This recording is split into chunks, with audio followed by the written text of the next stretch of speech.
بسم اللہ الرحمن الرحیم۔ حضرت نوح علیہ السلام کا واقعہ۔ قرآن مجید میں بہت سی آیات میں حضرت نوح علیہ السلام کے بارے میں بیان کیا گیا ہے، اور مجموعی طور پر قرآن کی 29 صورتوں میں اس عظیم پیغمبر کے بارے میں گفتگو ہوئی ہے۔ ان کا نام 43 مرتبہ قرآن کریم میں آیا ہے۔ حضرت نوح علیہ السلام اللہ تعالیٰ کے پیغمبر تھے۔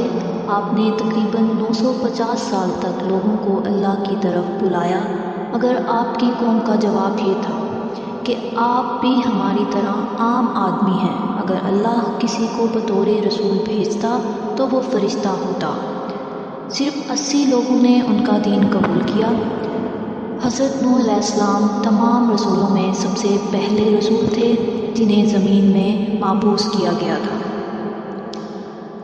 حضرت نوح علیہ السلام نے ان کے عذاب کی بد دعا فرمائی، جس کے نتیجے میں ان پر سیلاب کا عذاب نازل ہوا۔ اللہ تعالیٰ نے آپ کی قوم پر عذاب بھیجا اور آپ کو ایک کشتی بنانے اور اس میں اہل ایمان کو اور ہر چرند پرند کے ایک جوڑے کو رکھنے کو کہا۔ تب طوفان کی شکل میں عذاب آیا اور سب لوگ سوائے ان کے جو حضرت نوح کی بنائی ہوئی کشتی میں سوار تھے ہلاک ہو گئے۔ حضرت نوح علیہ السلام کے حالات زندگی۔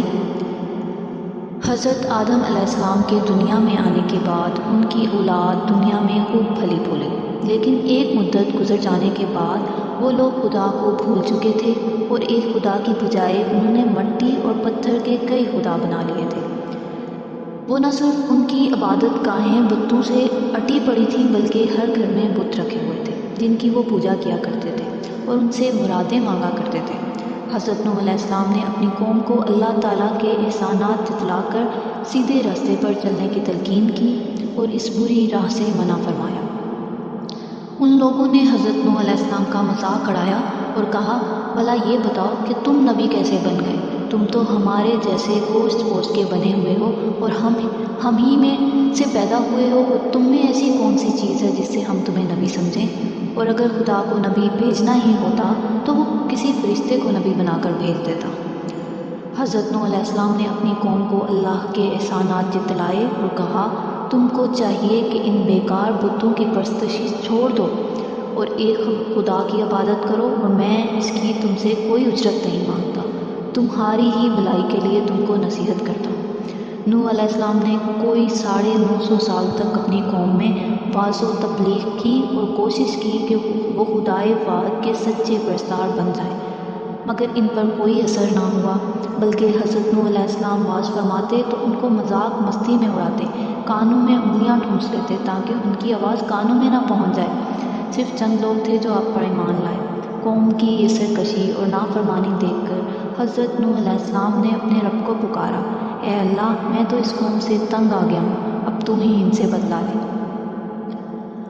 حضرت نوح علیہ السلام کی کشتی۔ اللہ تعالیٰ نے حضرت نوح علیہ السلام کو حکم دیا کہ ایک کشتی بناؤ، اور یہ بھی حکم دے دیا کہ دیکھنا اب کسی کی سفارش مت کرنا، اب ان پر ضرور عذاب نازل ہوتے رہے گا۔ حضرت نوح علیہ السلام خدا کے حکم کے مطابق کشتی بنانے میں لگ گئے۔ جب آپ کشتی بنا رہے تھے تو قوم کے لوگ مذاق اڑا رہے تھے، تانے کس رہے تھے کہ کل تک تبلیغ کر رہے تھے، آج بڑھے ہی بن گئے ہو۔ کبھی کہتے کہ کشتی بنا رہے ہو، لیکن دریا کہاں سے لاؤ گے کشتی چلانے کے لیے؟ حضرت نوح علیہ السلام اپنے کام میں لگے رہے۔ جب کشتی بن کر تیار ہو گئی تو خدا نے حکم دیا کہ اپنے اہل اور ان لوگوں کو کشتی پر سوار کر لو جو مجھ پر ایمان لے آئے ہیں، اور ہر جانور کا ایک ایک جوڑا بھی کشتی میں رکھ لو۔ قوم نوح پر عذاب۔ جب سب لوگ کشتی میں بیٹھ گئے تو خدا کے حکم سے زمین کے سوتے پھوٹ پڑے اور اس کے ساتھ ہی موسلادھار بارش شروع ہو گئی۔ زمین پر پانی بڑھنے لگا اور حضرت نوح علیہ السلام کی کشتی پانی میں تیرنے لگی۔ پانی بڑھا تو حضرت نوح علیہ السلام نے دیکھا کہ ان کا بیٹا جس کا نام کنعان تھا پانی میں ڈوبنے لگا ہے۔ آپ نے اسے آواز دی کہ اب بھی آ جاؤ تاکہ خدا کے عذاب سے بچ سکو، مگر اس نے جواب دیا، آپ جائیں، میں کسی پہاڑ کی چوٹی پر چڑھ کر اپنی جان بچا لوں گا۔ پانی تھا کہ تھمنے کا نام نہ لیتا تھا۔ دنیا کے نافرمان اور سرکش لوگ اس سیلاب میں فنا کی گھاٹ اتر گئے اور حضرت نوح علیہ السلام کی کشتی جودی پہاڑی کی چوٹی پر جا کر ٹھہر گئی۔ اب خدا کے حکم سے سیلاب تھم گیا اور زمین نے سارا پانی اپنے اندر جذب کر لیا۔ اب خدا نے حضرت نوح علیہ السلام کو حکم دیا کہ کشتی سے اتر جاؤ، تجھ پر اور وہ لوگ جو تجھ پر ایمان لائے ہیں ان پر ہماری رحمتیں برکتیں نازل ہوں گی۔ چونکہ اس طوفان میں دنیا کے تمام لوگ ہی فنا ہو گئے تھے، صرف چند ہی لوگ زندہ بچے تھے، اس لیے حضرت نوح علیہ السلام کو آدم ثانی بھی کہا جاتا ہے۔ انہی کی اولاد اس وقت دنیا میں آباد ہے۔ حضرت نوح علیہ السلام کی اولاد۔ حضرت نوح علیہ السلام کے 3 بیٹے طوفان میں بچ گئے تھے کیونکہ وہ مسلمان تھے۔ ان کے نام حام، سام اور یافس تھے۔ مورخین کا نظریہ یہ ہے کہ وہ کرۂ زمین کے اس وقت تمام نسل انسانی کی باز گشت انہی تینوں فرزندوں کی طرف ہے۔ ایک گروہ حامی نسل ہے جو افریقہ کے علاقے میں رہتا ہے، دوسرا گروہ سامی نسل ہے جو شرق اوسط اور مشرق کے قریب کے علاقوں میں رہتے ہیں، اور یافس کی نسل کو چین کی آباد سمجھا جاتا ہے۔ حضرت نوح علیہ السلام کا مزار۔ آذربائیجان میں موجود ایک مزار ہے جس کے متعلق آذربائیجان میں مشہور ہے کہ یہ حضرت نوح کی قبر مبارک ہے۔ اگرچہ قبر نوح کے مقام کے متعلق کئی روایتیں ہیں۔ طوفان نوح تمام کرۂ ارض پر آیا تھا یا خاص خطے پر؟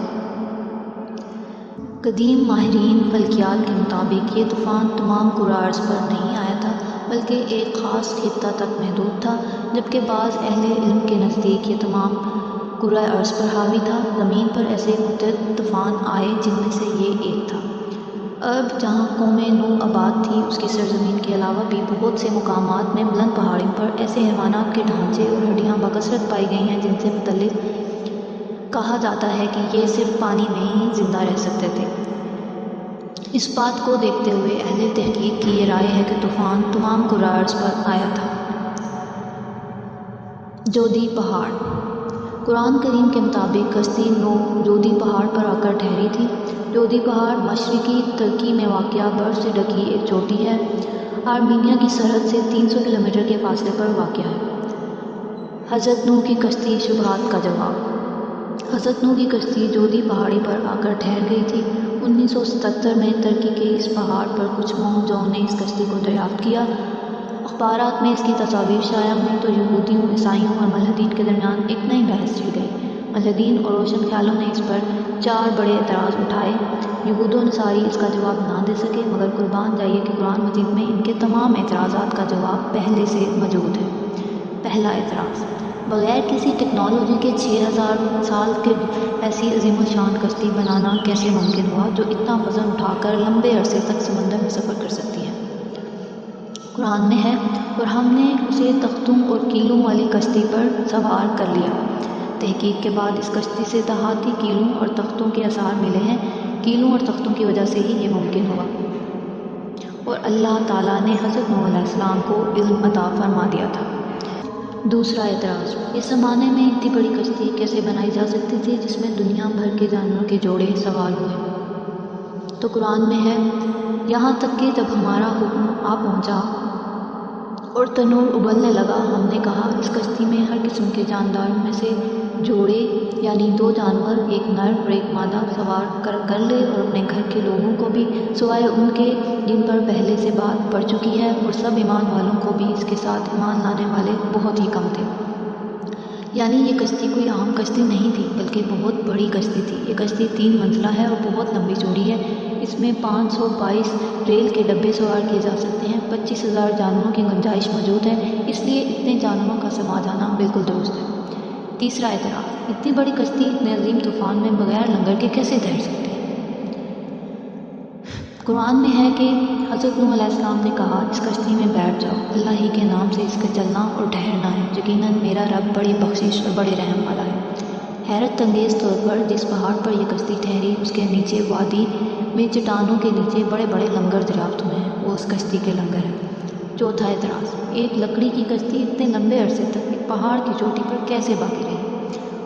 قرآن میں ہے، اور ہم نے اسے اہل دنیا کے لیے اپنی قدرت کی نشانی بنایا ہے۔ تو ہے کوئی نصیحت حاصل کرنے والا؟ حالیہ تحقیق سے پتہ چلا ہے اس پورے پہاڑی سلسلے میں صرف اس پہاڑ کی چوٹی پر برف ہے جہاں یہ کشتی برف کی وجہ سے محفوظ رہی۔ بے شک اللہ ہر چیز پر قادر ہے۔